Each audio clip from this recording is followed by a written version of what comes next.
Meeple Knights. I'm Doug. I'm Amber. And I'm Kevin. Alright, so we're going to do our first ever top 10, and it's going to be the top 10 push your luck games.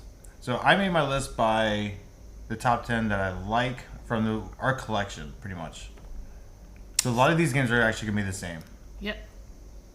I don't like a lot of games that Doug likes, so our list will probably be a lot different. Yeah, so my list generally I thought of when we bring games to the table, if somebody in the group was like, oh, let's play that again, and did that 5 or 6 times, which games I would actually be excited to keep playing that many times in a row as far as pressure luck games. For the pressure luck aspect, I try to keep it as much as pushing your luck and you lose a lot for not getting what you want. Because some of the games have a push your luck aspect to it, but it's not really the game itself. Yeah, some of them on the list were hard to decide where the pressure luck aspect comes into it, so I didn't pick those ones if I couldn't pinpoint it right off the bat. Yeah, I'll agree with that. There are a few that I actually enjoy that didn't make this list that are classified as pressure luck, but I don't feel like the pressure luck is as present as it would need to be on a pressure luck top 10. All right, with that said, let's go to our top 10. All right, for my number 10, it's going to be Bang the Dice game. This one, there's a sheriff that's out there. There's renegades, outlaws. Everybody has a hidden role besides the sheriff. The outlaws are going to try to kill the sheriff first, and the renegades are going to try to eliminate the outlaws before they kill the sheriffs. There's dice that you roll. Yahtzee style, you get 3 rolls, 2 re-rolls. There's numbers of 1 and 2 on them, so if you get that, you attack the person 1 space away. If it's a 1, if it's a 2, you go 2 spaces away. There's Gatling guns, arrows, beers. So the beers give you health. The Gatling gun, if you have 3 of them, they attack everybody for 1 damage. Am I missing anything else? I'm sure you are. I just can't think of it at the moment. There's the arrows, and if you get the arrow, you take the arrow back into your own little pool, and once all the arrows from the center are done, it's called a Indian... The Indians attack the... Yeah. Then everybody would lose how many damage due to how many arrows they have. Yeah, so that's a good one. This was really fun. We played it with my parents. I remember my mom I was healing. You can heal if you're a deputy. I forgot there's deputies in here, and you want to try to heal the sheriff up because you want to keep the sheriff alive. And I remember my mom was the sheriff, and I kept healing her, and she kept shooting me back. I'm like, I'm healing you, Mom, and she would just be like, well, you shot me last game. So I'm like, that was because I wanted to shoot you last game. Not this game. The hidden rolls on this one, we had other people that said they were they came out and said they were outlaws right away just to try to throw people off, and that did not throw people off. They were killed immediately. Are there any other good stories of this? Not really, no. I do remember the last time that I played this. It was a while ago. I think I was the sheriff, and I don't recall who I was playing with, but I do know that whoever was the deputy was trying to stay hidden so much that they just let me die. And I was like, why didn't you help me? I didn't want everybody to go after me. They want to be the next sheriff. Right. Yeah, this one's got a lot of good stories. I prefer to play this. I mean, this goes from 3 players all the way up to 8. There's the zombie expansion. There's a bunch of different expansions for it. This one's great. You can bring this out to pretty much anybody and play. All ranges of ages too. I mean, kids to adults to grandparents. Because grandparents aren't adults. Oh, I meant like the older version or older version of people. You're so the push your luck aspect of this game too is going to be when you roll the dice. Should you stop now, or do you want to re-roll what you got? And then hopefully, because you might end up, rolling a 1 and shooting somebody that you didn't want to shoot, and you could kill your own partner on accident. With the 1s, you can shoot either side of you. Yes, you go left or right. And the 2s as well. And then when somebody's dead, they're completely taken out, so they don't count. Yeah. So that'd be Bang the Dice game. What do you got for us, Amber?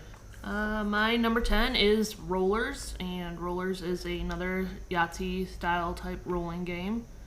There's a game board that has slots of 1 through 5 based on your dice rolls, and then where the 6 on the dice would be is the zap, correct? Correct. So if you are rolling your dice and you have like a good roll of say 3 3s and two 2s, right? You roll 5 dice, right? Yeah. Yes. Okay. So you would be able to open your 3s up, and then open your 2s up.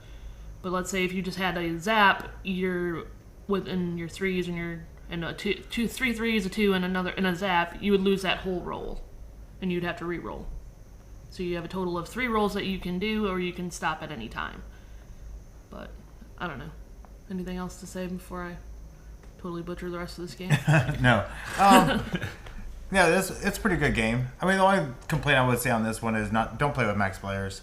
I wouldn't. Takes forever. Yeah, because I would go probably to 3 to no more than 4. I think it goes to 5 or 6. Yeah, I think 3 was the sweet spot. 4 was still a little bit. The long. person that finishes their whole board or completes their whole board gets 2 points. And if you steal the most tokens, if you have the most chips at the end of the game, or at the end of the round, you get 2 points or 1 point. 1 point. Yeah. So you can get a total It's if you have max of 5. Yeah, if you have if you cleared everybody's chips or got the most chips and cleared the board, you would get 3 points. That is the highest points you can score per round. But the object is to ultimately get 5 throughout the rest of the game.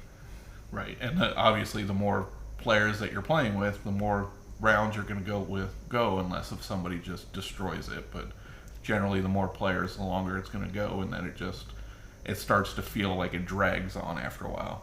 But with the right player count, I do enjoy this game. It's really fun. It's kind of like a twist on Yahtzee, just kind of more visual, I think, as opposed to who's got what. You can visual look at and the board. condensed because you only have 5 things that you can do. Yeah. But yeah, I enjoy it as well. I like it as you can play with adults and kids and grandparents and The older version of people. Older version. Yes.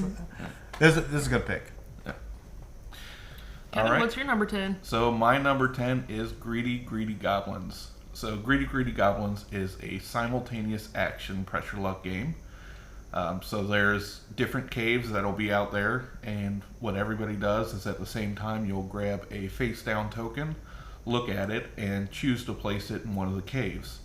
It can be a couple of different items. It can be a dynamite, a torch, a monster, or it can be one of a couple different value gems. If you get more than 3 dynamites in a cave, it blows up, and your character that's placed there will lose 5 coins, and you don't get any of the valuable items.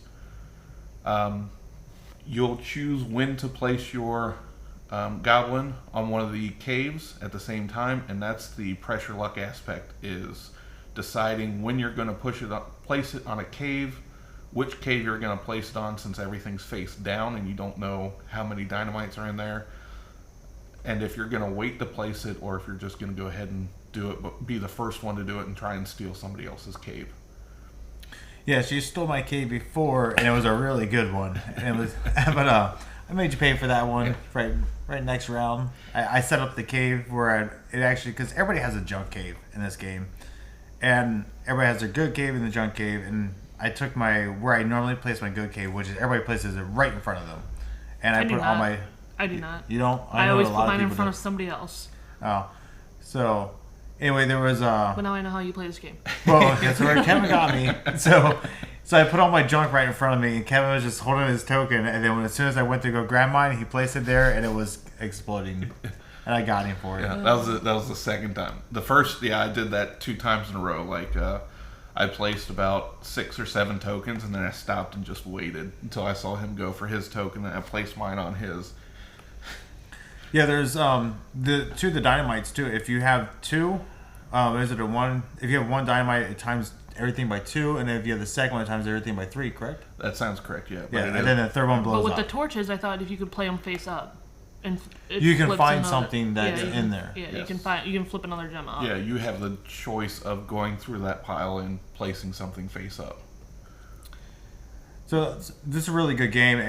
This is one where you push the chairs back, you get up, everybody stands and plays. It's a good waker up kind of Yes. game if your night's kind of going slow and people are falling asleep. It's good to get them active again. And you usually play more than one game of this too. I don't think we've ever played just one and then put it away. It's usually about 2 or 3 games that we play this because it's pretty quick, pretty fun, and just that whole like, where should I place mine, or did someone blow this one up? Because even though that you're the last one placing, you can push your luck by. You got 5 more tiles that you can pick up, look at, and place somewhere, and you don't still have to place your tile out of that one if it's bad. So if you know it's a bad one, you don't have to place it and miss out. Yeah, that is a good aspect. Is you don't even have to place your goblin at the end or take a cave at the end if you know all the ones left are bad. You can choose not to take one, so you don't blow up and lose 5 coins, but you don't gain anything that way either. Also, I don't think this was stated that this is a one-handed simultaneous play game. Yes. You cannot use both hands. You can switch hands, but you cannot have actively both hands reaching for tiles. I'm not very good at switching hands. I generally stick with the one. All right. So that is going to be our number 10. Is that all? Yeah. Yeah, that was Right. Greedy Goblins. All right, so that's our number 10. So let's move on to our number 9. All right, for my number 9, it's Tumult Royale. This one is another one just like Greedy Goblins that you're going to grab tiles from the table all at the same time, and you're going to. There's bread, hammers. What's the other ones? Stone. Yeah, so everybody takes a number out. Whatever you want, that's what your resources that you're going to use it for that game. But if there's not enough left for the people, then the people get mad and take everything. So you cannot use your stuff. After that, you take the resources that you have and you build statues of yourself out in the forest, castle, prairies, wherever. And then you're just trying to get the most statues on the board. I think that's pretty much it for the game description. Takes it from the greediest player. Yeah, the People greediest steal player. from the greediest player. Yeah, so you don't want to be the greediest one. That's your press your luck aspect of when is to stop. Like, oh my gosh. Or you can be Kevin and misunderstand the rules and just take everything. So there's a option. It's like mercy, I believe it's called, where if you are the greediest person and you also have mercy, they don't take the greediest. They're everything. I think you get to keep 2 tiles or something. I don't recall exactly what it was, but I misread it, and I thought it meant that they wouldn't take any of your tiles the first time that we went through this. So I just grabbed everything. Yeah, Kevin looked like the Cookie Monster. Doesn't it take the... It leaves you the lowest... You get to take 1 off your total amount, so that you're like that's if what you it if is. you have Oh, yeah, 5 that's total, what it is, you would technically have 4, so you're slightly less greedy. But that doesn't help when you take everything. Yeah, me and Amber were like done, and Kevin's just like Yeah. taking all the tiles. Because I misread it, thinking that I couldn't be the greediest. So I'm like, well, I'll just take everything then. Yeah, that didn't work out so well. This one is like Greedy Goblins to me, but I like this one better. Yeah, I'll agree with that. It's I do not agree. You don't. No. And then if you do learn this game, there is an app that you can learn the game, but don't do it. It actually puts somebody to sleep. I think it's the. Oh, are you pointing to Kevin? No. Amber's the one passed out during the rules. Didn't you It was blame like- it on the accent? It was like a bedtime story. No, this one was just. I really did enjoy this one. I would still say Greedy Goblins is better. Yeah, I enjoy Tumult Royale as well. I feel like it's a mix of a lot of different games with this pressure luck, greedy goblin aspect just kind of put in there. Yes. Yeah, I really do enjoy this game. I think that's it for it. Not really, because you put it as number 9. I did. Sorry. It's still going. It knocked out. Actually, this one It's did not knock in the out. top 5, but you're still a close mention. At number 9 doesn't mean the game's bad. It just means there's other games that we enjoy better for this kind of. This one did play knock style. out Greedy Goblins for me. Oh, interesting. Wow. Wait, how did it knock out at number 9? Would it the number pushed of it. 10 have knocked Because it I went out? down my list. Yeah. He probably put them in its aspects, so it's like, Greedy Goblins is the same as Tumult Royale, basically. So. Yeah. Yeah, that sounds like you. All right. Alright, my number 9 is Farkle. Not Dragon Farkle, just Farkle. Oh, And I'm on my own on this because these two like Dragon Farkle because Yes. there's another aspect to Farkle, but I prefer the original version because it is simple and it's just another Yahtzee style type rolling game.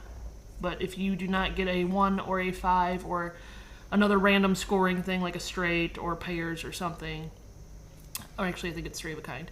You have to have 3 of a kind if it's not a 1 or a 5. You can bank your points, but if you continue to press your luck, and because you can roll as many times as you have something that scores you points. So once you stop getting something like that, you would Farkle and you would lose every point that you have banked at that point for that round. It's just really quick, fun, easy game. My parents enjoy it. It's one of those games that I don't mind explaining to them every time they come over to play because it is super quick. Yeah, it's a good game. I mean, don't get me wrong. I just like Dragon Farkle better. Yeah. But And I'm sure you guys will talk about that one later. maybe. Maybe. Yeah. Maybe gonna not. say- Always look it up. It's in a podcast. One of the things I really like about the Farkle games and Yahtzee and things like that is even if you don't have the game with you, all you need is 6 dice, and as long as you know the rules and the scoring, you can bust it out and play it. You don't have to Yeah. truck it around with you. Kevin's gonna start carrying dice in his pocket. He already does. Oh, is that what he does? Oh no. Why you looking? Thought you're happy to see me. All right, what do you got for us, Kevin? That's Farkle. All right.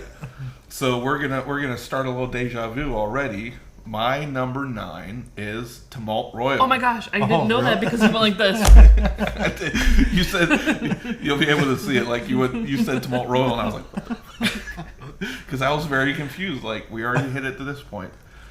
So you touched on a lot of Tumult Royal aspects. One of the things that I like is that you have the different costs in building your monuments as well. So it's not all the pressure luck. You have to think about the other aspects as well. But you covered Make most sure of you it. save save enough resources to build those. and Yeah, what you're because going when you for. look at the resources too, you don't have to take it. You're just looking at it. Because sometimes I always remember I was looking around at all of them like, oh, you know, like. Yeah. Because I remember, what was it, bread? Yeah. Yeah. Yeah, there was like, I think it happened to us twice in a row with bread and stone. Like, we each just like literally grabbed one tile of bread, and then it was starving because the ones that we put to the side was like all bread. We're Yeah. like, well, son of a. Yeah, there was no bread in there. We were like, who took the bread? And Yeah. like, nobody had bread. Yeah. And it did the same thing with like stone the next round. We're like, what are you guys doing? That's one thing we didn't touch up on is the fact that at the beginning of the round, everybody removes like 3. Yes, I believe it is. So everybody removes 3 and puts them off to the side. So you don't know what those 3 are. Yeah.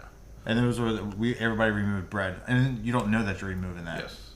Yeah, and each tile, they don't all have the same value. Some might have 1 stone, some might have 2, some might have 3 on one single tile. And since you keep them face down, you can't tell what everybody else has. So you don't know if you're the greediest. Like, you could literally grab one tile that has 3 stone on it and end up being You know you're the greediest when you take every tile, though. That was one time! The best part is when he had it, and he was like, "Oh, I read this wrong." It was like, I was feeling fine the whole time, and then, like, we're going through it, and you're like, you're the greediest. And I'm like, yeah, but... Oh. I was like, yeah, I read that wrong. The end game is pretty nice, too, how they... You know it better than I do. Yeah, How so... it triggers.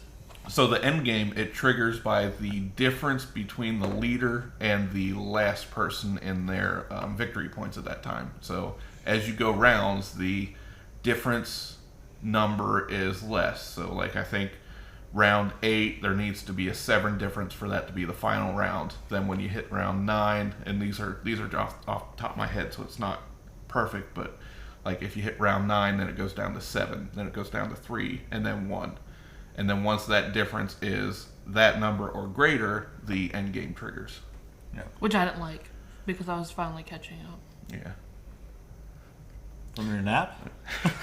I've played this game. I did. Well, Not very well. There's also the king aspect to it, which we didn't discuss. Which, when you have the most statues built, I believe you're the king. Or no, it's when you have the most followers, you're the king for that round. And then you go first next round, you're pegged. You get an additional statue if you're at that point in the round tracker, and then you lose some followers to try and balance out who's got so many followers. So that's kind of another, not really push your luck aspect, but more management, so that am I going to be the king this round? Can I afford to lose the followers? Yep. All right, so that was Tumult Royale. All right, let's go on to our number 8. All right, for my number 8, it is Ninja Dice. This one, someone rolls the house, which is going to have guards, peasants, or people, I guess, and then locks. You're going to roll the dice to try to sneak by or fight the guards. You fight the people, and, well, obviously locks to pick the locks. Everybody else is going to be rolling other dice that will catch arrows or steal coins from you. And also, the biggest thing is they're going to roll hourglasses. If 4 hourglasses are rolled, then your turn is over. So you have until they finish the rolls for the hourglass. This one's pretty simple, straightforward. It's probably one of the first actual board games-ish we played. And that's why I probably don't remember how to play it, because it's been that long. Yeah, so this is one that kind of almost got me and Amber into the hobby. What do you think of it, Kevin? Since Amber probably forgot. So yeah, I really enjoy this game. This is actually one of the ones that after I played it with you guys, I went and searched for it and bought it and gave it to my parents for them to play with when their grandkids come over. There's aspects I really like about this where when you're doing the arrows to steal, you have the line on the bottom. So that's actually a physical aspect where it tells you if you're below the line, those are the people you can steal from based on where the dice land. So it's not just I've got an arrow, I'm going to choose who to steal from. There's another aspect of I can steal from this person or this person. I think the hardest part is people want to pick up their dice immediately and put them together, and they need to stay on the table. And there's few people that were like, no, don't touch the dice. Well, it's not even immediately. Like, they'll look at theirs and they'll be like, okay, I've calculated my dice. Like, no, everybody has to do everything before you touch the dice. Stop it. And you can even there's a multiplier too that can go with what you already set up to go through. So you can sneak, and if you have the multiplier goes on the sneaks that you're already having for the total, that can add on to it. So all dice are in play on the table at all times. Sounds like a really fun game. I probably want to play it again. Yes. Yes. You get coins, so if you get through their first house, you get, I think it's like 5 coins, and if you sneak through it, you get an extra 5. Yeah, I believe it or is. 1. It is 5 or 1.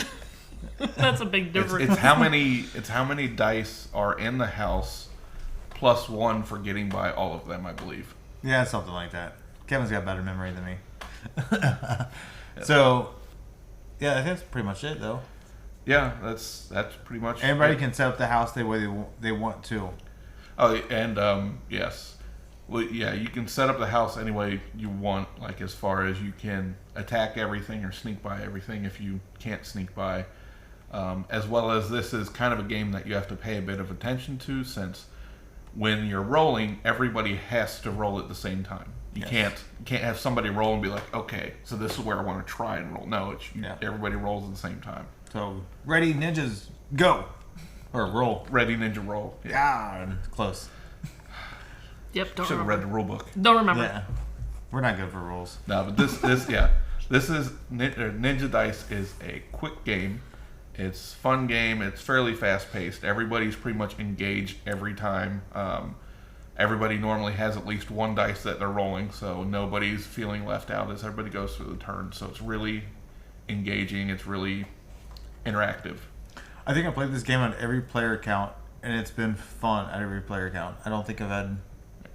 Probably maybe the only game I played at every player account. Be an interesting fact to find out. Maybe. Yeah. Anyway. You should be prepared with that stuff. Later. All right. What do you got for us, Amber? Mine is one that was already talked about. Greedy goblins. Ooh. And I don't really have anything else to really add to Greedy Goblins based on what we've already talked about. But it's a fun game. a fun game. I think I'd like to play it For someday. the older version of people.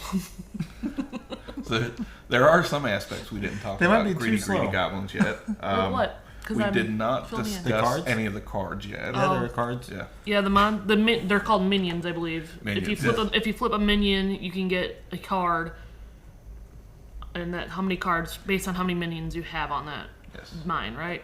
Yeah, there's the also the hall where you can get a card from automatically. Yes. Yeah. If you I claim usually them just all. throw my first chip there no matter what. And the hall is basically kind of a safe cave. It can't get any tokens placed on it.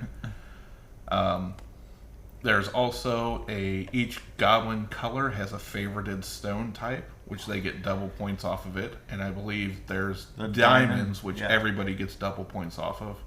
And then the cards that you can get can also increase those multipliers based on the cards. How does Kevin's- he have such a good memory? And I'm sitting here like, I love this game, and I don't know anything. Kevin's about like, it. I'm saving more information for you later. Well, yeah. it's let that. me consult the encyclopedia. Yeah, there's also cards that can discard a couple of dynamites or things like that. So if you blow up or if Have you think them, you're I going think. to, yeah, you can be like, no, not going to do it.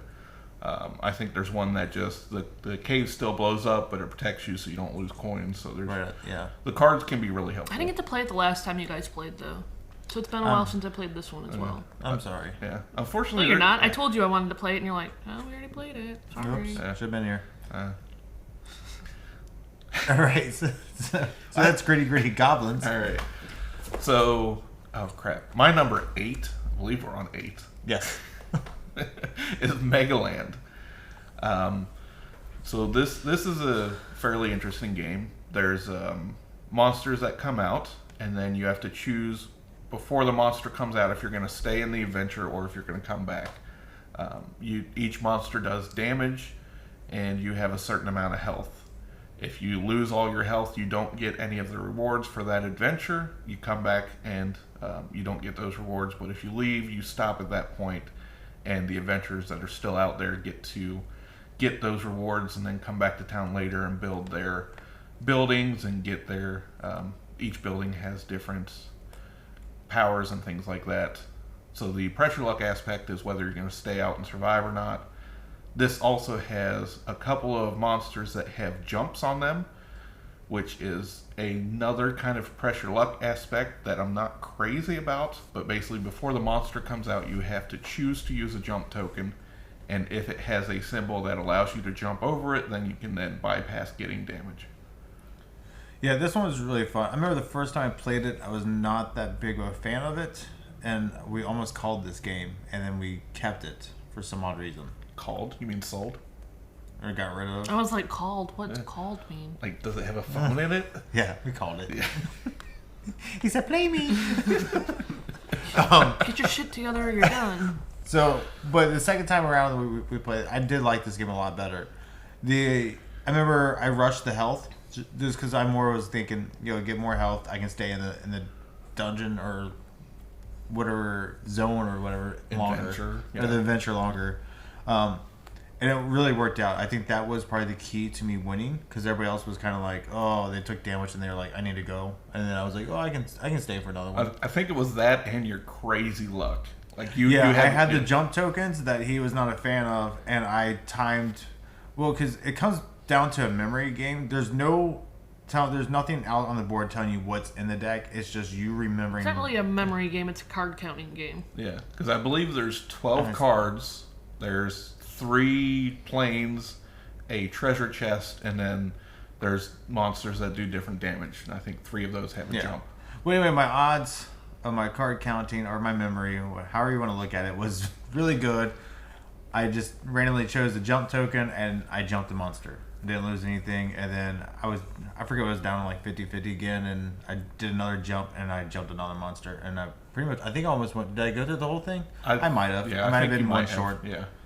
But it was good luck. But I remember it's a lot better the second time around, and there's different cards too, so that you can choose from. So you're not always playing with the same deck of cards constantly. So the game can be mixed up and for multiple plays. So you're not playing the same game constantly. Right, like these, I think each card has like a number in the center. Like it's a 1 value card, a 2 value, 3. I think it goes all the way to 6 maybe. and then you choose like 2 1s, 2 2s, a 3, 4, 5, and 6 or something. And then there's 5 different ones, like 5 different 2s, a couple different of the others, so that you can switch out and just do a bunch of different types of games and different options to play through. And as far as you get cards too. You get your coins, and then you can buy stuff. Yes. Yeah, with the cards though, because it'd be like you need 4 eggs to turn in for this one, wasn't it? Yeah. Well, it's not. It's you get. I believe you get card. Yeah, like you said, they're cards, but the cards are actually the resources. They're Yes. not like the cards we're buying that we're talking about, but it'll be like eggs, like she was talking about, Eggs, carrots, carrots. I think. Yeah, it was one. I forget what the other ones were. Yes. Fish was one. Yeah, fish. And to buy more health, you had to have 4 of the 4 same of kind. the same kind, and then the next level of health, you had to have 5 and 6, and so on and so forth until you reached max health. Yeah. But this one actually was pretty fun. The second, like I said, the second time around, I I want to like play to it imagine. again. I like to imagine I'm Mario in this one. Do you? You just Yeah, where I'm like "Pew." jumping over. What? Am I alone on this? A little bit, yeah. Oh, well, it's like Mega Land, and I was like, oh, cool, it's like Mario Land. It's not Mario Land. It's, Because they did pretty well in this one too, didn't you? Yeah, because I was copying off of you. Yeah, I think it was. I think I got destroyed in this one, but Yeah. still a fun game. I think I barely beat Amber in this one, the second time around. But this one's a pretty good game. I like it. I enjoy Mega it, Land, yep. but not a lot. No.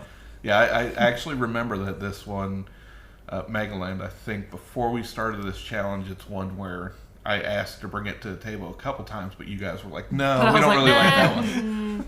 And then We're when gonna we had to push it go off. through the What challenge, about you guys Mega were Land? I was, nah. it was always like, oh, let's do a game we know that's not going to take too long. It's like, hey, what about Megaland? No, I'm like, all right, fine. You didn't call it Mario Land. No, I didn't. Apparently, I need to do that. Yeah. All right, so that'd be Mega Land. All right, let's move on to our number 7. All right, for my number 7 is Exploding Kittens. All right, this is a really simple, stupid game, but it's fun. The musical chair style, but your turn's over when you grab a card, and if you grab that card, it could be an exploding kitten. And if you have a diffuse kit, you can diffuse it and put that exploding kitten back anywhere in the deck that you want. You can put it right on top and screw over the next person and force them to use either a card to force it to the next person or to make them use their diffuse. You can steal cards from people. We have so much fun just taking cards from everybody. Like, there would be one person we'd pick on and we would remove all his cards in his hand so he would not have anything to play for defense. But yet they would still have to draw because they're Yes. technically not out. Yes, they're not out. Your turn's over when you draw, and if it's an exploding kitten, you got nothing to defend yourself, you're out. And it's a player elimination. We've had people, first one they pull right off the top. I mean, I'm the one who usually shuffles it. I pulled the top card, and it's an exploding kitten. I'm like, oh, there goes my diffuse. And then you got to put it back in the deck, and then. And then there's that one person that can get multiple diffuses because you can draw additional ones from the deck. Yeah. So it's kind of you have to kind of keep that a secret, otherwise people are going to be targeting you. So Yeah. don't make faces like this. Yeah, so everybody gets to start out with one diffuse, Yeah. and there's One less exploding kitten than there are players. Yeah. So there's going to be one person that cannot explode. We've also joined 2 decks for this game and played with more people. Yeah. We went to 10 players on this one. I think we done that once. Yeah. And that's what I was going to say. That's the limiter for the player count is the number of exploding kittens and diffuse cards. So you can join as many decks as you want and play with as many people as you want. There is other expansions too, like an imploding kitten, where you get it, you don't explode that time, you turn it face up, so the next person sees it, so it's not something hidden. It's kind of fun. The expansions are pretty good, but I kind of like the base game as it is. I think that you don't need the expansions for this. I agree with that. You don't need the expansions, but the imploding is kind of fun because when you see it coming, that's when you can set up the next person and take all their cards because you know the next one they're going to draw is the imploding one. Or they skip. Yeah. Yeah, what I really like about this one too is when you get the exploding kitten and then you put it somewhere like probably halfway through. And you get it again? Well, no, the next person gets it and they think that you put it on top, so they're targeting you. You're like, I didn't do that one. Like, that was not me. Like, I like when you try and you just randomly stick it in the deck and you're like, screw yourself over. Yeah. It's like, Or it's on top and everybody skips it's it all the like way back just around to my luck. yourself. Did you say you like it when you randomly stick it in and screw yourself? well, don't you? Sure. Whoa. All right. So, yeah, this one's it's been fun. I don't think I've had a bad play this. There one is a ever. not safe for work version, which is one we have, or there's one that you can play kid friendly. Yeah, and the cards are hilarious when you read the cards. Yeah, that's really the only difference with a not safe for work version is that the cards have much raunchier flavor text. Yes. Flavor text? Yeah. Do they taste different? Yes. What kind do the kitties taste like? Chinese. They're raunchy Oh, kitties. But I really enjoy Exploding Kittens because it's one of those where you can actually play this game only all night and everybody will keep having fun. Some enjoying people it. get annoyed with it because they keep getting targeted. Yeah, but nobody likes that person. But They don't then- care if they right. leave. Yeah, that's why we're targeting them. We're getting out of here. Like, hopefully they get home early. I live here. Oh, Okay. I hope you go to bed early. Anyways, So that's Exploding Kittens. That's a good one. my number 7 is a game called Roll for It. It's a dice and card type game. Each player has their own set of dice, and they're rolling it to match the cards on the board. The first person that gets their dice to match the dice on the board would get that card, and the first person to 40 points would win. You roll your dice 3 times. No, you roll it once. Oh yeah, you roll it once. Sorry, you roll it once. Sorry, I get the games confused. Yahtzee. Yahtzee.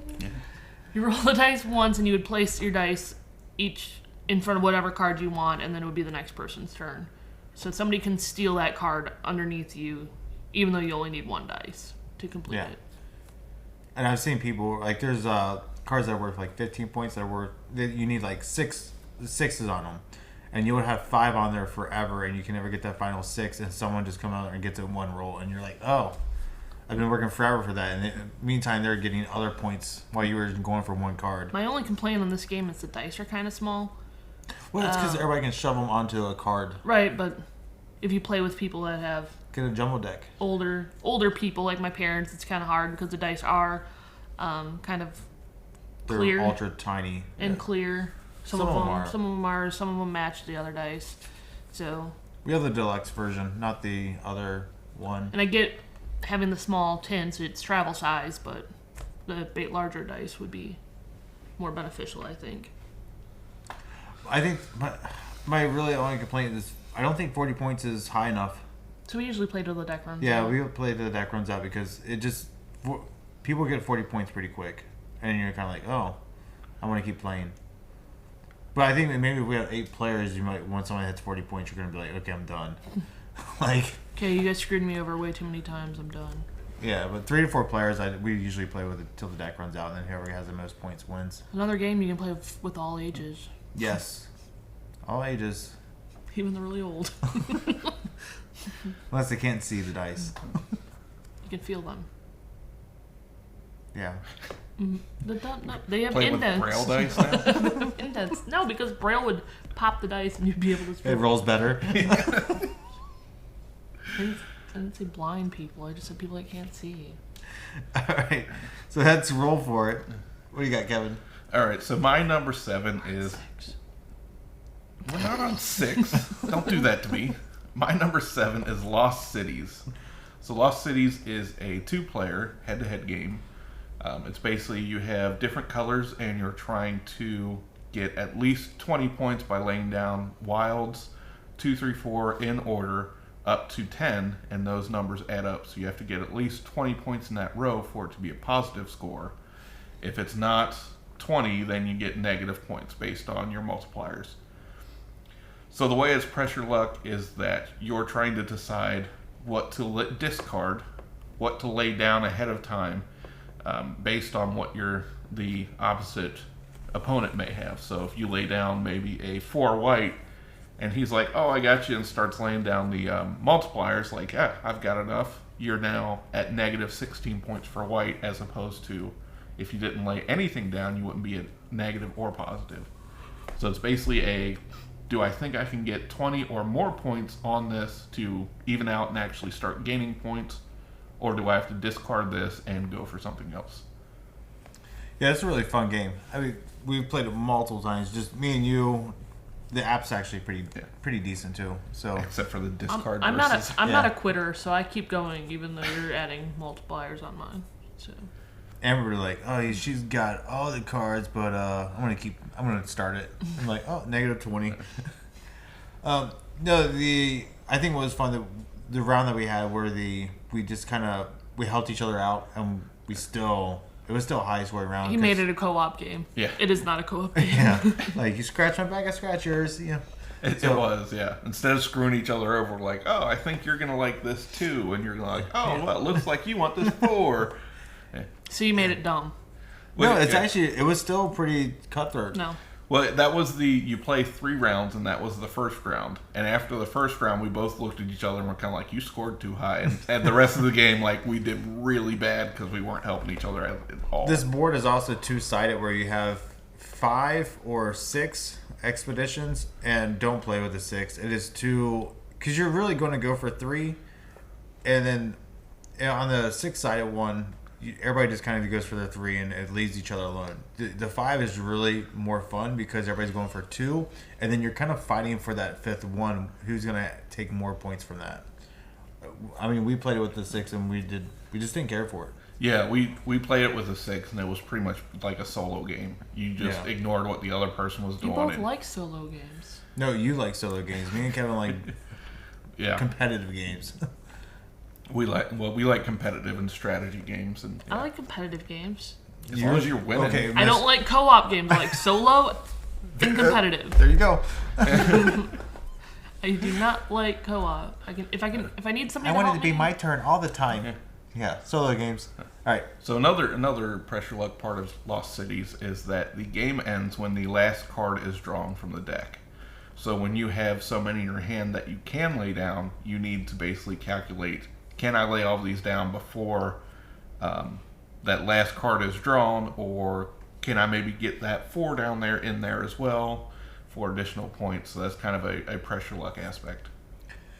Yeah, there's a few times where I'm like, I gotta get all these cards out to the table, and I'm like counting the discard pile. Like, oh, okay, I gotta start, or not the discard, but the draw pile, and I'm like, start pulling from the discard pile just because I gotta get these cards. And then you're like, man, what am I gonna miss out of there? Is there a 10 in there that I need? Yeah. There's sometimes I've almost screwed myself over because I saw that Doug was trying to postpone by drawing from the discard, so I'm like, screw it, push. I'm like, oh, I almost didn't get that 10 down. Yeah. This is a really good game. Great 2-player game.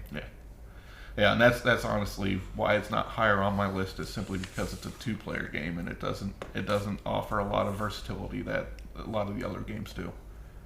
Oh. All right, let's move on to our number 6. All right, my number 6. This one is Quartz. You're going to be taking turns drawing gems out of a bag, and if you get a black one, it's okay until you get the second black one, and then you're going to explode, and then all your gems go back in the bag, and you don't get a score for the end of the round. You're going to push your luck by trying to grab the higher gems that are worth something, and get as many as you can to trade them in for points at the end of the round. This one's fairly simple. There's cards that will help you out. They're worth stuff at the end of the game too if you don't use them. The whole, try not to grab the obsidian, which is the black one. You can force other people to draw, gems out for you, and then if it is a black one, you can be like, oh, you have to keep that one, and I'm not. Like, that's pretty fun to get a little take that aspect to the game as well. Just really simple, fun game. I mean, if you keep drawing and then you don't, push your luck, and then you blow up. I blow up a lot. I like to press my luck. I think I blew up a lot on the last game we played. I don't think I scored much. I think that I didn't blow up a lot, but I left a lot. I think, Yeah, I think the that. last one I was in it for a while, but I think I also blew up a lot. I remember the one because there's like so many. There's a lot of black gems in the bag actually, and then I remember one time we were playing it, and then someone pulled out a black one, and then they left early because the amount of black gems in there to the color gems was pretty low, and then I just remember going around the table and no one pulled a black gem out. And then they were sitting at the table like going, what? Like, I guess I should have stayed in. Yeah, because this one some of the gems is pretty nice. You can steal people's gems too. I remember I think the amber one is like 8 points. And I remember pulling it out and someone just take it immediately. And then I'm like, oh, then I pulled the other one out and then someone took that one. I'm like, oh. And then I got a black gem and I blew up. I'm like, oh. Yeah, these the value gems have different values associated with them depending on how rare they are, and that is how many in the bag there are. There's also set bonuses that you can have when you go to turn it in at the end of the round. I believe it's if you have 4 of one color, then you can choose one type of gem color to double its value, and then if you have 5 of one color, you can choose 2 color gems to double their value. And then if you have 1 of each color, I believe you just get an additional 8 coins. You can only do 1 of those options each round, and then your card that you have that is kind of a cheat sheet card, you can opt to choose 2 gems from one round to another. So I really enjoy this game. It's simple to learn, it's easy to play, and it's one that you're kind of always engaged watching other people play as well, because the cards you can play some of those out of turn to mess with other people. There's some where if somebody gives you a black gem, you can basically play a reaction card that's like, nope, not mine, and give it to somebody else. And then they can play a reaction card to give it to somebody else. Yes. And then that thing can go around the table. As long as you're not giving it to the person that gave it to you. I found I don't remember games I don't like. So I don't really remember this game. Really? I thought you liked this one. I thought you did too. No, I like Gritty Gritty Goblins. They're all the same. Did you play this one last time? That's probably why you don't remember it. I don't think. Yeah. I think I did because we played with. It was fairly early in our challenge. Wasn't it? I don't know. I don't remember. Anyway, yeah. You can't get this one anymore, but it's like Snow White and the Seven Dwarfs mining cart and something. Yeah, I believe along that line. We actually we did discuss that in the alternative game in our podcast. I don't remember which episode, but you can go back and listen.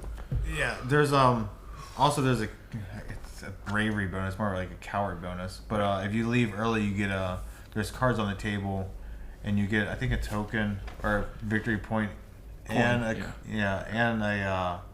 card. Yeah, depending on the player count, the first card is just a card. Then the second one to leave gets like a card and a coin. The third one gets a card and 2 coins. And the last one gets a card and 3 coins or so based on the player count. Yeah, it's a bravery bonus, but it should be a coward bonus. Yeah. And then there's also a variant where the last person to leave can, instead of taking the card, they can opt to choose up to 5 times from the bag, stopping at any point. That's always fun to do. Yeah. But it's a really fun game. I enjoy it. All right, that's Quartz. All right, my number 6 is a game we have not yet played in our challenge for the year, but it is Evolution.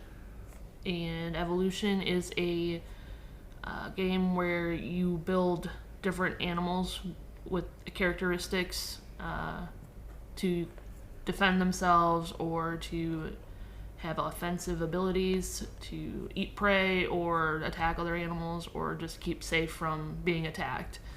And the press your luck mechanism of this game is probably, in my opinion, is whether to build something to have the defense mechanisms or to go for eating the other animals and attacking them. So, Kevin, I don't think you have ever played this game. He has played the digital one, kinda, but it did not go well. It messed up on us. The digital game, I used to have the app and I got rid of it, but it's free. Yeah, if that says anything to you. Yeah. Actually, I liked it. It was pretty good. Actually, on the Steam, we have it on Steam, and it's actually pretty decent. It's just the remote play is where it messed up. but I played a lot of it on the digital wise, and it's really fun. Yes, the whole thing of like, do I go for defense and try and not Do get I eaten? go for size, or do I go Yeah. for trying to? Because I the more always go size for size. the more size I think you have, the more food you need, or the more animals you have, or something. Yeah, It's the been a fun- while since we've played, but you have to make sure you feed your animal and that there's. And then you can also, there's a watering hole. So if you're a herbivore, there you can put food into the watering hole, and you can actually make food come out of there. Right. So some people might not eat. It's a game I want to whatsoever. get to at the table fairly soon again. We were gonna pull it out recently, but we didn't. But we will. Evolution, it's a great game. This is one where Amber threw a game piece at me because she was mad because I ate all her people.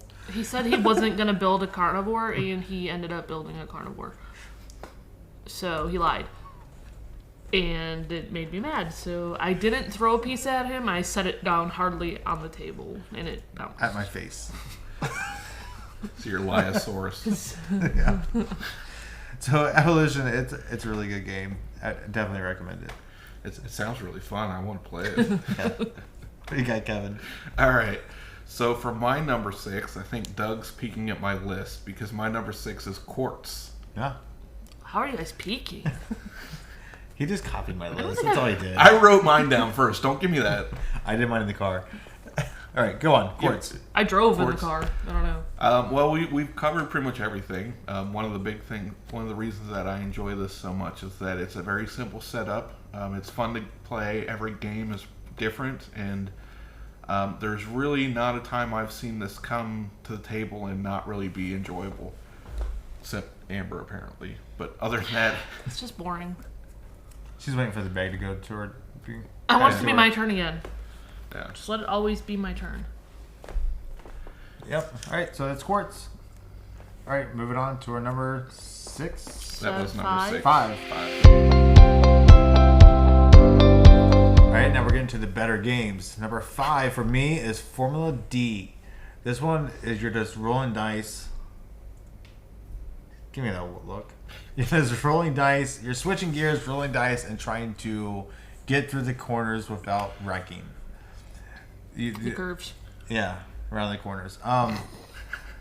Corners, curves, whatever. So you start off in first gear, which would be like 1 to 2, then you go to second, which is 2 to 4, and then as you speed up, you go faster and faster. There's going to be corners where you have to stop maybe twice in, so you have to downshift, and then if you overshoot the corner, you're going to have to take wear on your tires or your engine Or your brakes. or your brakes.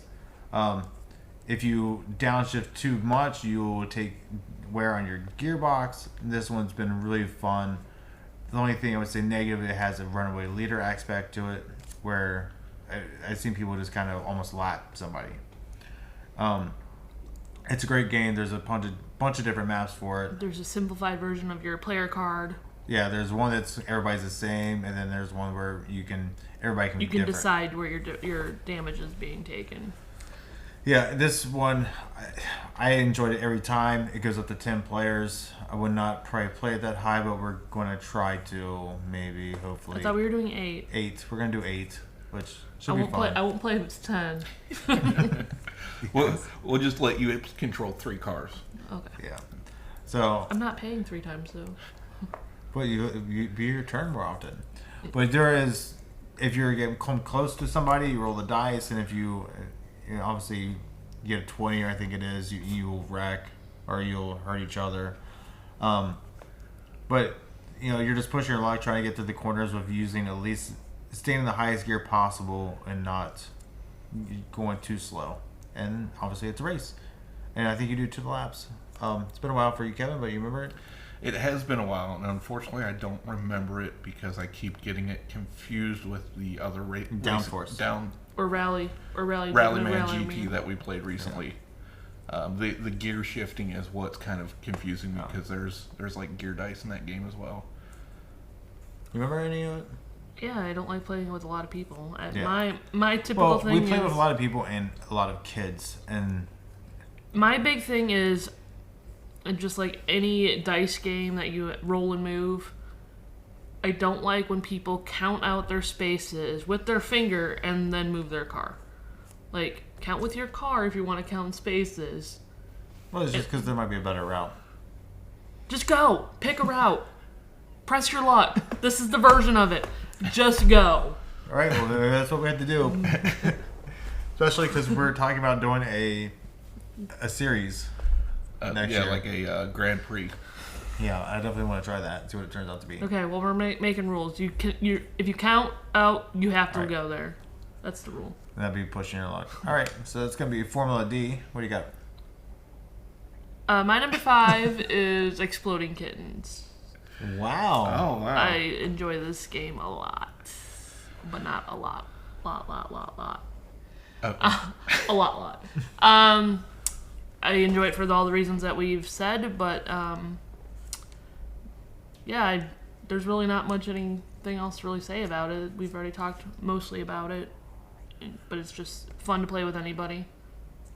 Yep. Quick game. All right. All right, so Exploding Kittens. Yep. Watch back. Yep. So my number 5 is Celestia.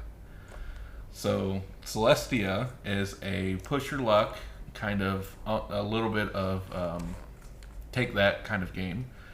So you're all on a ship together, and you're trying to progress through the next islands or clouds. And Wait, you're on a ship in the clouds? yes, it's almost Zeppelin. like a sea It's of a clouds. Zeppelin. No, a Zeppelin is not a ship. It's a blimp. It's an airship. Airship, yes. Oh my goodness.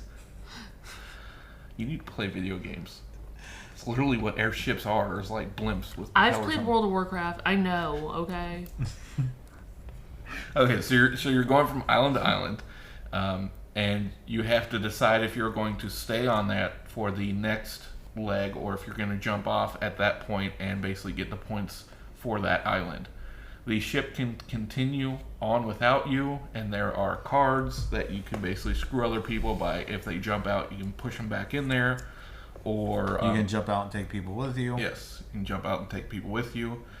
And if You I can jetpack off.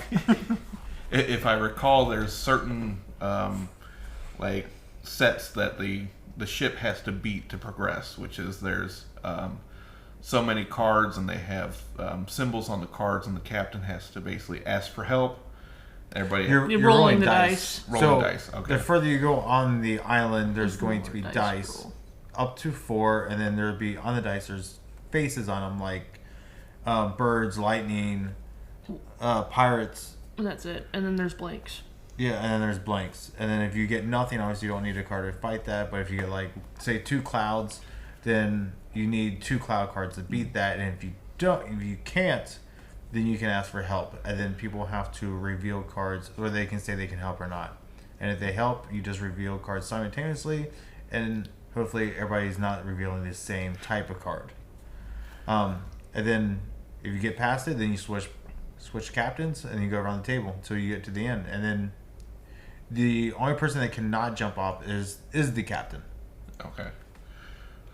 Yeah, so it's been a while since I played this because of our challenge. I missed when we played it for the challenge, and I played it before then, so it's been a while. But this is definitely one that I enjoy bringing to the table. And it's one of those that everybody kind of generally talks about afterwards, like, oh, I wanted to stay on, but I didn't have this card, and I thought you guys were going to go down, so I jumped out, and why'd you put me back in there? It's just one that's very, it starts fun confrontation and not like get out of my house confrontations. There's been times Oh, where there's definitely get out of my house confrontations.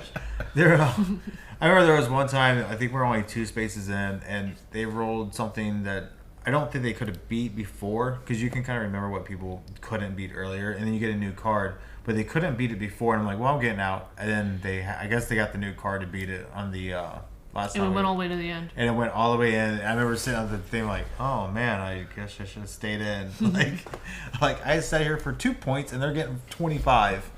Yeah, I do think that's one downside about this game is I wish the winning points was higher, because I think it's just if you go to the end twice, that's the game. Pretty much. Yeah, so I understand that you're not supposed to be able to do that twice in a row, but it does happen fairly often. The helping hand helps with Yeah. that, actually. If we take the helping hand expansion, which adds a little aspect to the game, But if we play without that next time, I'm pretty sure it would be a lot harder to get to the end. Right. It would just, if it was a helping hand, as well as increasing the end victory game, because you're expected to I also hit the feel end like more. when we played recently, a lot of people didn't use their powers. I don't think you really needed to. No, but what do you like the one where we can anchor somebody to the boat with us? Oh, Nobody did that. I think that's. And we allowed people to jump out when we could have. I mean, Yeah. you only get to use your ability one time, but Yeah. But this is a really fun push your luck game. I don't think it's ever failed either. This is one actually people that don't play board games actually enjoy this game. So Celestia is a really good game. All right. Let's move on to a numbers 4.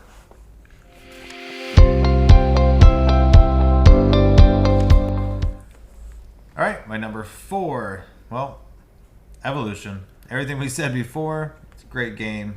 You know, making animals, eating other animals, and winning. All right, that's all I'm going to say. and dodging pieces. Yeah, and dodging pieces flying at your head. That's going to be Evolution. Obviously, everything we said before. What do you got, Amber? My number 4 is King of Tokyo. And I am definitely alone on this game again because both of these guys hate this game. Don't hate it. And it's just overplayed, I think, with our game group. But it's like another Yahtzee-style game. You're each a monster. And you have 10 health points. And you're trying to get up to 20 victory points. You would roll the dice up to 3 times. Then there's points 1, 2, and 3. You'd have to have 3 of each dice, or each one, to score victory points. There's attack dice, and there's health and energy, right? Yes. So you can, if you would roll an attack dice, you would have to, if you're the first person to roll the attack dice, you would have to go into Tokyo, which would make you be attacked by everybody else outside on their rolls. Once you are attacked while you're in Tokyo, you can yield out, and that person that attacked you would have to go in and relieve your spot. You cannot heal while you're in Tokyo, so all your hearts that you rolled while you're inside don't really have any influence on you, so you want to try and get your victory points up or try to attack everybody on the outside. I think this game is best played with 4 people. Yeah, low player count. Because once you get to the 5th, you have to open up Tokyo Bay, which there's the city of Tokyo and Tokyo Bay, and it just, you could have 2 monsters in the middle, and then it just gets kind of confusing on who yields out and who doesn't. And it kind of makes it unfair because there's 2 monsters inside attacking everybody on the outside, so it's just a little unfair to the people that are sitting on the outside.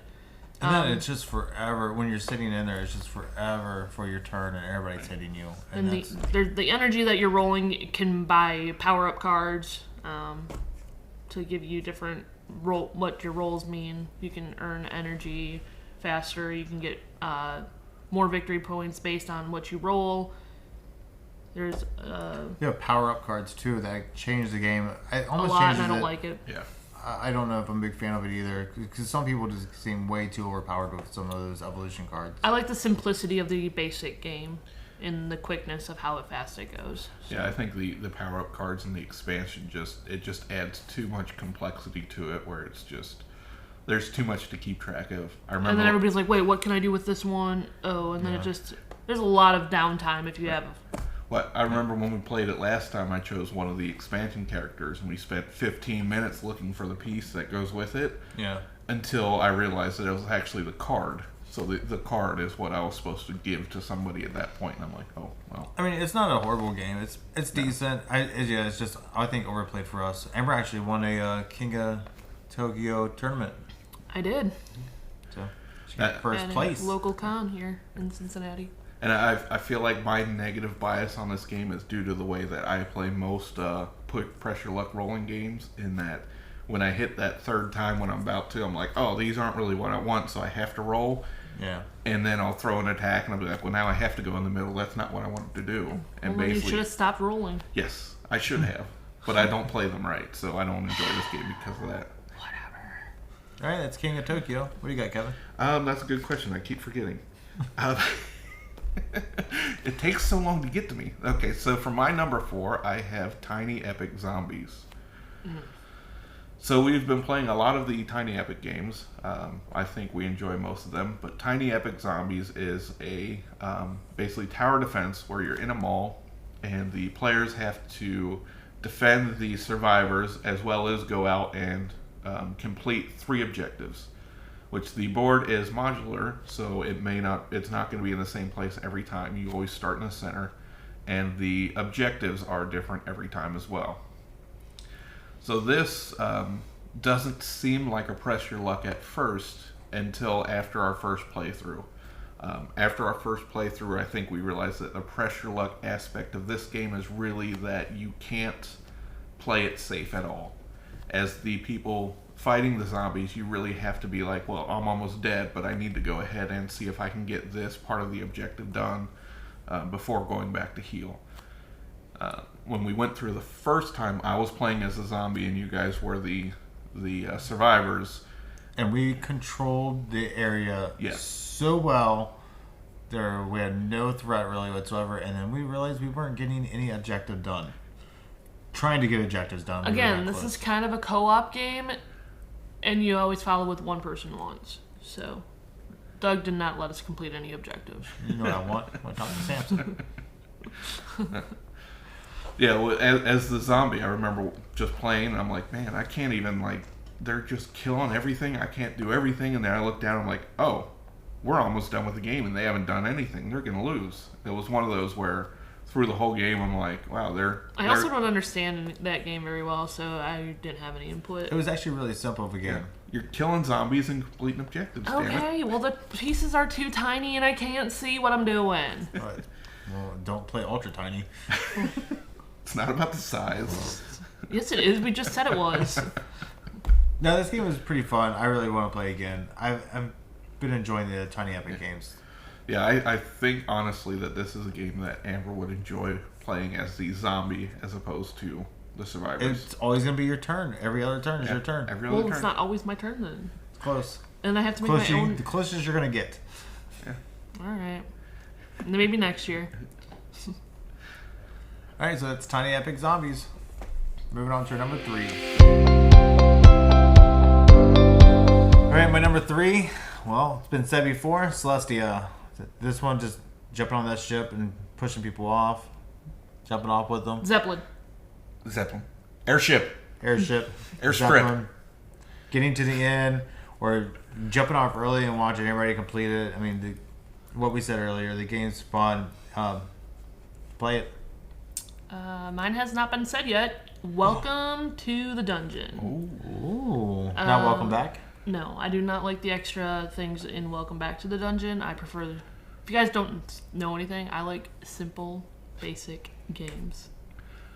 So, Welcome to the Dungeon is... you select which type of hero you want to be. There's the mage, warrior, something else, and something else. Paladin and thief. Thief, yeah. Okay. So you select which one of those as a group, and you decide. Is it a group effort? Or is it a rogue? I think it's rogue. It's rogue. Yeah, it's a group decision. Somebody decides which hero you want to be, and there's 5 or 6. Yeah, there's like 6. There's different items that you can use to help defeat this dungeon as you go through. But each person would draw a card from the top of the deck. It's a monster, and decide if they're going to take that monster out of the dungeon or leave it in the dungeon to fight later. So, if you take the monster out, you have to take an item out. Right. As well. So if you're setting any item. But yes. Each person will then pass once they're done putting monsters into this dungeon, and the last person would have to fight the dungeon with whatever gear is left. So most of the time it's HP or health points. And if you still have health at the end of the dungeon, you would win. Yeah. Pretty cut and dry. I enjoy this. Doug made a jab at me when he was saying that any item. So the first playthrough of this with me, there's a icon on the items and an icon on the monsters, and every time I got a monster that matched an icon, I was like, oh, I can take this weapon out. But that's not the point of the game, because That was the item. Yeah, that's the item that would monster. actually So defeat it. I think so, I yeah. lost a lot because I pressed my luck a little too much, and I just continued to stay in the dungeon. Yeah, And well, then we played they with the played 3. blindly. Yeah. Well, just that one round we Yeah, played yeah. blindly. But no, it's just more like you're when you push that monster in and you're like, okay. I look at like you were next. I'm like, if Amber puts one in, or if she backs out, Kevin backs out, I gotta fight I never that. back out. Never backed out. And Amber never backed out. So as soon as Kevin went back out, I'm like, well, I'm backing out now because Kevin's out. So and then it forces the last person to be in there. Yeah. Yeah, and I believe this one is better with 3 or 4 players as opposed to 2. Because when you're playing with 2, it's like, well, I already know every what I other put card. in there. Yeah. Yeah. So One you thing know that every did other make card. it interesting for when it was me and Doug left is that last round, I was looking at everything and Doug was just playing blind. Yeah, I just put everything in there. I feel like if you played with just with 2 players, if you put another card in or decided blindly to take it out. There might be a 2-player variant. I just don't know. I know. I'm just saying you can make up your own house rule and say, all right, this time we're gonna take it out. Next time we're gonna put it in. This isn't Monopoly. We don't do house rules. It's my house. We do whatever I want. Fair. Whatever she wants. I like it. I like it a lot. All right, so that's welcome to the dungeon. What do you got, All right. Kevin? I have for my number 3. We're on number 3, right? Yes. Yes. Sir. Okay. So my number 3 is Ninja Dice. Oh wow! And this actually that's was one of way the up ones there. that surprised me at how high it went up there. And one of the reasons for me why it made it so high is simply because it's never been a letdown. Once everybody understands how to play the game, they're always into it. Like, it's never I don't want to play that again. We always play this game 2, 3, or 4 times when it comes out as opposed to just once. So it's really fun, really replayable, and it's just overall a good game. Yeah, even Apparently you haven't played it with me because I don't like it. Well, it doesn't like you either. It's not on my list. even though the last game we did play was actually pretty close. I think there was like 3 of us that were close to winning too. Yeah. And it could have gone either way. It all depended on the final roll. I think I won, and I think the sole reason I won is Because you stole coins from somebody. I stole or you stole from Yeah. like David or something like Yeah. that. That's the sole reason I won. All right, that's gonna be our number 3s. Let's go to our number 2s. All right, for my number 2, it's Quacks at Quedlingberg. This one is just build a bag. You push your luck by pulling tokens out of a bag. You don't want the white ones. You're filling up a little pot stir thing and trying Cauldron? not to. Yeah, cauldron. Pot stir thing. I love it. Hey, go get that pot stir thing out and make me some soup. So you're gonna be filling this cauldron up, trying to get as far as you can without grabbing any of the white tokens. If you grab 7, you're fine, but once you grab more than that, and you're The you're value going of 7. the value, yes, the 7. Some of them have 3. There's 2 and 1s. I don't think there ones. is a 2. They did 2. Yeah, there's 2. Is there 2? Yeah. All right. So you just don't want to explode. If you explode, you don't get the extra points at the end. You have to choose between taking victory points or Buying. buying. Yes. New tokens. Or Yeah. Yeah. So, and then as far as you get is how many points you get to spend with. You can buy 2 tokens to add to your bag, or 1 token. It's really fun. Just, I mean, the last game, through everything I had in my bag, I was always grabbing white.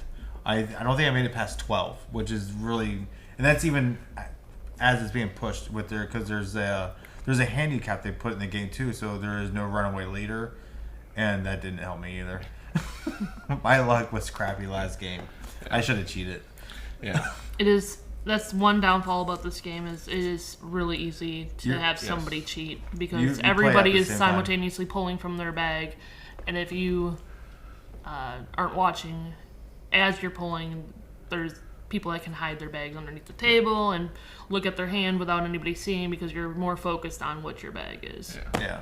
Yeah. Some people may draw multiples at one time and just place one they want and then go back. And yeah, there's plenty of ways to cheat, but this is definitely one where you want to play with trustworthy people. Or change the rules and have each person do it one at a time. Yeah. Yeah, you can do that, but that That It would would really just- drag the yeah, game it out. would drag it out. Well, that's what happens when you have cheaters. You got to do it a different way. Yeah, Yeah. just don't play with the cheaters. Kids. Kids want to win. They don't care.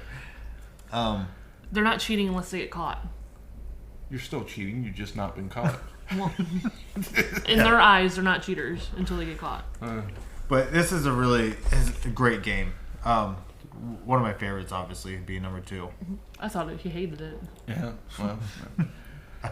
So, what I really enjoy about this is the fact that you always have not always, but the majority of the same color of items that you get to choose from and buy from, but there's different cards, and each of the cards are double-sided for what they actually mean. So every game can be different. There's different combinations that can come in, the different powers for each of the colors that basically changes the games, and you can never really have a set strategy because the cost is different as well, so you can only buy 2 each round. And there's actually, it goes up to 6. So, I mean, you said double-sided. It goes 1, 2 on one side, 1 on one side, 2 on the other, and then there's another card that goes 2, 3, and then 4, 5.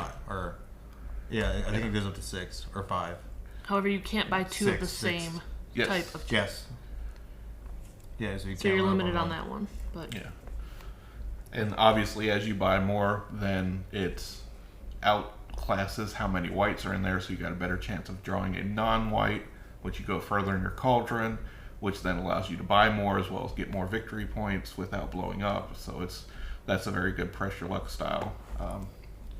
This is there's very little negative things to say about this game. I think the most negative is really what we've touched on already, is the fact that it's easy to cheat. I like too, you like the rules. You can, everybody do the beginning part, but the rest of the game when you get the points and everything, you can read the rule and then do that section. Read the rule and do that section. Yes. So everybody can learn the game, and you're not like trying to explain everything at first. You're going to slowly teach the game, and it doesn't hurt anybody. Yeah, this really is one where you can learn it piecemeal. Like, not knowing the end of game doesn't really hurt you as you're trying to draw. You just know that you don't want to get over 7. Yeah, it's a great game. Quacks of Quedlinburg. All right, my number 2 is one that both of you have mentioned already. Oh wow! And it is Celestia. Oh. And I just like this game because it's super quick, and it's never the same game twice, basically. All right. So my number 2 is also one that's been mentioned by both of you, and it's another one that surprised me that it came this high. It is Exploding Kittens. Oh wow! Yeah. I did not see that. And it's honestly for almost the same reason as Ninja Dice. It's one of those, when it comes out, it's never a one-play game. Everybody really enjoys it. I've even seen people that aren't playing that just kind of come to watch and enjoy it. It comes out multiple times. It's easy to set up. It's easy to learn. It's just, it's fun all around. It's just easy. Yeah. I like likes easy everything things. that's easy. Yeah. Who does? Everybody. Oh. Everybody. Yeah. I was like, who? I don't like easy. All right. So, Exploding Kittens. All right, let's move on to our number 1. All right, my number 1 is Cubitos. Cabitos. Cubitos? I feel like ordering food. Cubanos. So, this one, you're rolling dice, just trying to get around the track fastest. It's a race. There's fans that have different dice on them. And the card actually tells you what faces there are. You roll dice, and if you get a face on it, you keep rolling. If you don't, then you're busted, and you cannot go that round. Can you not go? Right, you don't go, move you yet. Yeah, you not go. So you're stuck in that spot. Yeah, it does move you up one on the fan track, which Yes. can give you permanent money and an extra dice to roll sometimes. I wanted the fans to enjoy me, so I. Amber moved up really far on that fan track. She started her OnlyFans. So, Yeah. so anyway, there is. Failed me. I lost. Yeah, it's almost the same like Wax. You're just trying to push your luck, roll, and try to get the best, move around the track faster. I really enjoyed it. I didn't really go on the outside. I did not enjoy it because he wanted to race. I wanted to win a race. That's why she didn't enjoy it, because she wanted to lollygag around the track. And I was like, never mind. So I went on the inside of the track. She stayed on the outside. Yeah, I also did the same thing where I was like, oh, let's go around and build up our dice pool and get these bonuses. And I'm like, oh, Doug's almost across the finish line. I thought he said he almost did the same thing in Gag, but... Yeah, so this one's... I like it a lot. It's a really fun game. I like it. Yeah. I think it has potential to be good, but with our playthrough, since we did the very simple track that's just an oval, it really was just a flat-out race where you kind of ignored a lot of the mechanics of the game. And I think the other tracks will bring more to it when we're able to do like shortcuts and things. There really is a runaway leader in this game, though, if you allow it to be. Because I'm running away. Other things that are nice too. Each dice have different player powers too that will change the game for future plays. Like I think the red one was, if you had the most red ones out there, I got an extra 2 spaces, but I also lost the dice. Yeah. But no one else was buying them but me, so it was automatically 2. Because nobody else wanted to finish the game that early. It's a race. It's very similar to Quacks in that aspect, where the dice also change powers depending on what cards you have out there. Yeah. So the game play can be different each time based on the dice powers and the track you're playing. I do remember Amber was really far back, but in like one turn, she almost did half the Yeah, track. when I stopped pressing my luck. Yeah. I just... Yeah, Doug got first, and he was like, you guys want to play for second? I'm like, sure. So I started racing towards the finish line. Amber busted like 3 times in a row, and I'm like, I'm almost there, and then she just passed me, and I was like, yeah, she had a ton. And then like too, kind of like how Quacks have the rat tails, like so you don't have the runaway leader or the catch up mechanic. This one has a little red line, so if you're 3 lines behind the leader, you can roll an extra 3 dice that go in your power, or so you have a better chance to catch up. Mustard. Yes. Right. All right, that's kudos. Amber? All right, my number 1 has already been mentioned, and it is Quacks of Quedlinburg. All right. No further information on this game. It's just one of the... I've had the most fun playing it. It definitely brings in the pressure luck of when do you feel the need to stop drawing from your bag. All right, and my number 1 is also Quacks of Quedlinburg. Wow. I was one off from you guys. Yeah. So I think we've got a general consensus about one of our best games for Push Your Luck is Quacks. You're number 2, and me and Amber are both number 1 on it. Yep. We're number 1. Number 2. Anybody have some honorable mentions for it? I was thinking Mystic Vale's another good one that we did not add.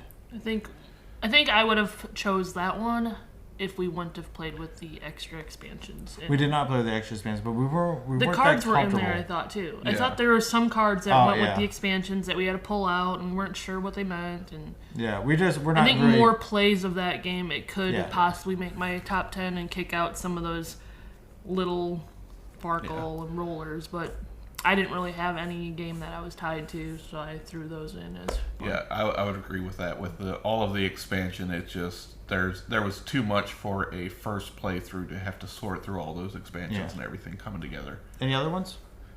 I'd have to look at my phone to look at the list. Yeah, I don't have any off the top of my head. Wayfinders was an okay one. Just really not all that push your luck. Yeah, and that's kind of like a lot of our lists that we had for Push Your Luck. I kind of felt like the Push Your Luck aspects wasn't really there. I did like Rallyman GT, I think, but that was pretty fun. Not enough to put it on my list. It'd probably be like 14 on mine, maybe. Atlantis Rising? I don't really remember playing that game. That was okay, forever yeah. long. I think that was one that I didn't enjoy overall, simply because if I recall, it was too much to take track of. I think we had a 7-person player count, and it was hard keeping track of who had everything. Yeah. Maybe on a smaller player. Oh, CV. As a kids game, I would say the Wizard always wins. Yeah, that's a good one. I put that more as just an easy under 12 type game. I don't really feel like CV was very high on the Push Your Luck aspect, though. Yeah, because you kind of got to buy whatever you roll. Yeah. It wasn't really all that much. How about one that we did not have that no one put on their list was Dragon Farkle that we did mention. Right. But no one really put that on the list. Yeah, because I think for us it's not high on our list, but it is.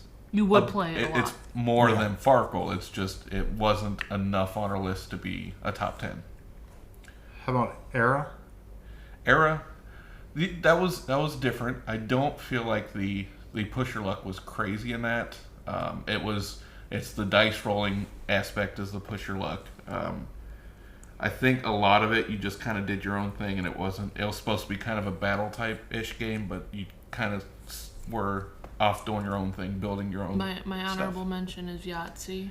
Yahtzee. That's fair. You didn't put that on your list. Well, I like Farkle better than Yahtzee.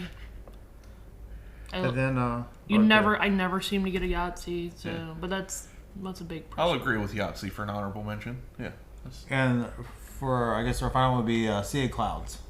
Sea Clouds. Why don't I remember that game? That's the one where you had all the relics, and then you would look at the card. Oh, if the you one that I wanted won it. on? Yeah. Then you would, if you didn't want it, you take the next one, and then. I kind of actually forgot what that one was, obviously, because I just asked you what it was. Otherwise, it probably would have made my list. But. Where I just kept going, like, I want to see what that next relic is. Oh, I need that one. Oh, let's see what the next one is. Oh, I don't need that one. Yeah, I think that's an honorable mention. I don't know that the push your luck really made or break that game. I don't think there was too hard of a downside of. It was not more like a pushing set your collection game. All right, so if we missed anything, leave a comment below. Let us know what you think we would like to play, or what we should be playing. Or if there's any that you think should be on the top 10 that we just didn't include or haven't played yet, we'll definitely go out and try and play that. Alright. As well as if you have any ideas for our next top 10, feel free to leave that in the comments below. Yeah, we have a podcast as well. This will be on the podcast form. Yep, so listen to that. You can watch our 2-Player Tuesdays. Yeah. All right. I guess that's be it. All right, so we're Meeple Knights. I'm Doug. I'm Amber. And I'm Kevin. Bye. Bye.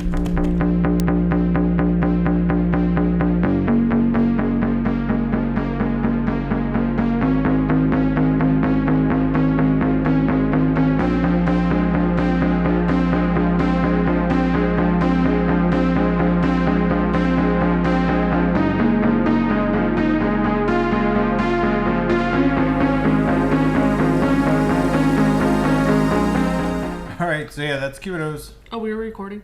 Yes. Kudos. So.